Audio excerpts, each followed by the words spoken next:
Bum, bum, boom.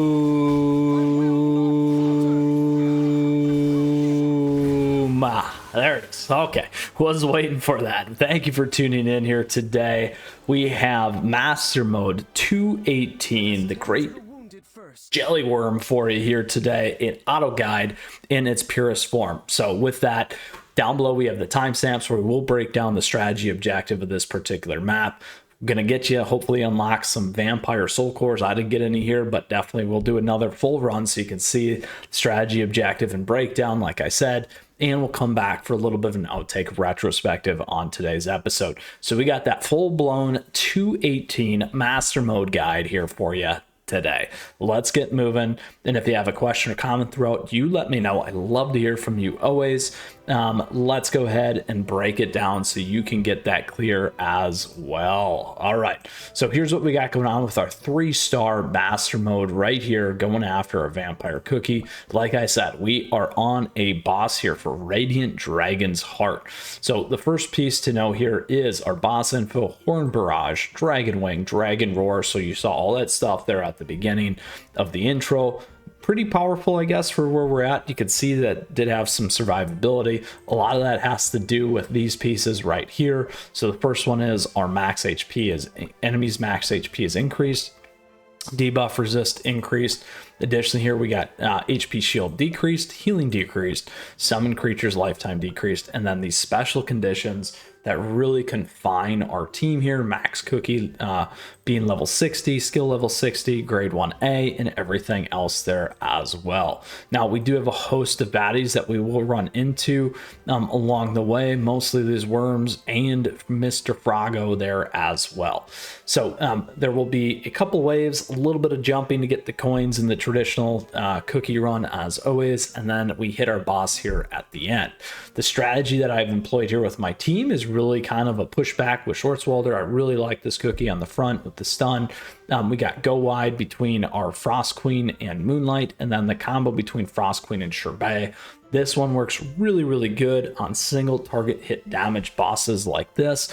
And you saw that there at the beginning, and I look forward to repeating that here as well. And then pure vanilla or PV here as the big heal threat. Now, in terms of our treasures, here's what we got going on with treasures. These 3 work just fine for you. We got Disciple Scroll, Squishy Jelly Watch, and Gatekeeper's Ghost Horn. So focused on attack defense for survivability, cooldown, and more defense for survivability. Certainly you can shift to a more attack focus. You can go here with Old Pilgrim Scroll. We could also run Dream Conductor's Whistle.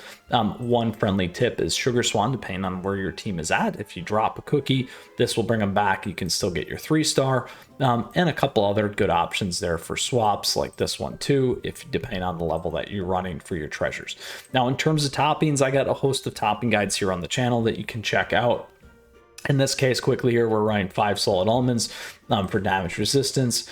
Here we're on our 5 raspberries for attack percent for Sherbet, cooldown for our lovely Moonlight here, additionally for Frost Queen, and last but not least for pure vanilla.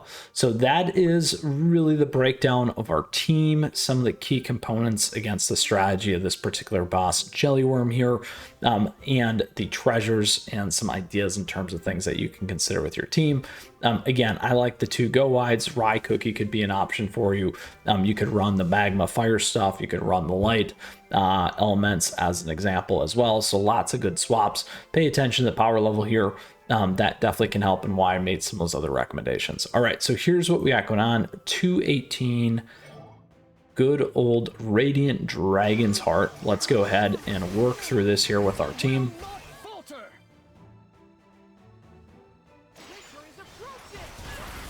So as you can see, a lot of stunning coming from those worms. Now it's going to run into right up here. You're skipping. You only need to jump. We'll see if I can get it all. Pressure's on. I missed one.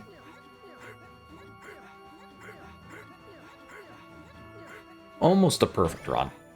Too much pressure on myself. All right, so now you're going to run right to the good old boss here. All right, so the little worm is going to become a giant jelly worm. So this is where you saw me at the beginning. As you can see, now we get the frozen on there and those stacks, which is going to make a huge difference. Here we go with Sherbet again, dealing lots and lots of damage. As you can see, making a big dent in terms of Jelly Worm's life. Maybe 2 more should be able to get us there. There we go. 1 more to go in terms of Sherbet to bring this one home here against the great Jelly Worm.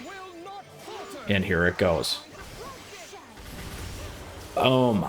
Rinse, repeat, succeed, score, master mode, hopefully vampire?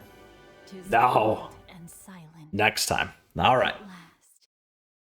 Dreams come true, in the words of Moonlight Cookie. All right. So that is 218 at its finest. A great way to collect your soul cores here for vampire and continue to level this guy up. Again, we broke down the level here for Master Mode 218, Radiant Dragon's Heart. We walked through some of the constraints, the boss, your team, some ideas on what you can think about for your team and strategy, additionally the treasures, and the breakdown of the toppings. Thank you for tuning in. As always, appreciate your support. Thank you for the likes and the subs as we continue to grow this amazing community. If you have a question or comment, do let me know. I love to hear from you. Now, in the meantime, we got a ton of CookieRun Kingdom content available to you on the channel that you can check out. Additionally, we have more coming your way all the time. So stay tuned because we got a ton more things, like I said, in the oven for you, and we'll see you soon. Until next time, Mythras out.